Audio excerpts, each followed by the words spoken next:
એક મહત્વના સમાચાર મળી રહ્યા છે તેના ઉપર નજર કરીએ તો હાલમાં મળતા સમાચાર પ્રમાણે મહેસાણાના વિજાપુરમાં ચોંકાવનારી ઘટના સામે આવી છે। ધોરણ 2 ના અભ્યાસ કરતી 8 વર્ષની બાળકીને ઇન્જેક્શન આપવામાં આવ્યું।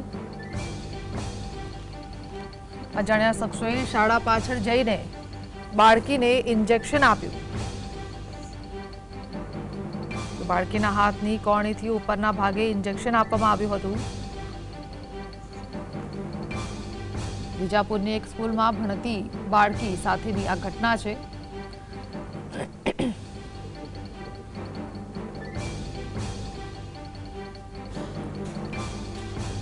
તો બાળકીને વડનગર સિવિલમાં દાખલ કરવામાં આવી છે। બાળકીનું મેડિકલ ચેકઅપ કરતા બાળકી હાલ સ્વસ્થ હોવાનું જાણવા મળ્યું છે।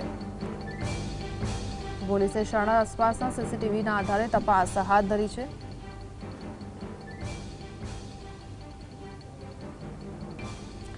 સંવાદદાતા સંકેત જોડાય છે। સંકેત, શું જાણકારી?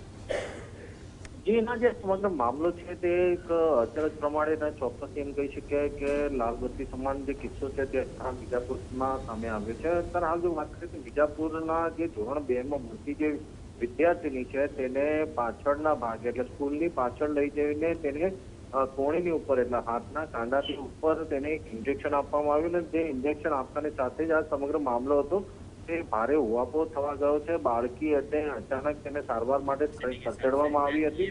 આ જે બનાવ છે તેમાં કોણે ઇન્જેક્શન આપ્યું, શા કારણથી આપ્યું તે બાબતે અત્યારે હાલ ચોક્કસથી અસ્પષ્ટ સ્થિતિ ચોક્કસથી જોવા મળી છે। પોલીસે વધુ તજવીજ હાથ ધરી છે, પરંતુ આ ઇન્જેક્શન આપનાર વ્યક્તિ કોણ હતો તે બાબતે અત્યારે પરિવારજનો અને સમાજના જે વ્યક્તિઓ છે તે અત્યારે હાલ ભારે રોષ સાથે પોલીસ સ્ટેશન અને જે શાળા સંચાલક મંડળ છે તેમની પાસે અત્યારે હાલ ઘસી આવ્યા હતા અને ભારે ઉહાપો કર્યો હતો।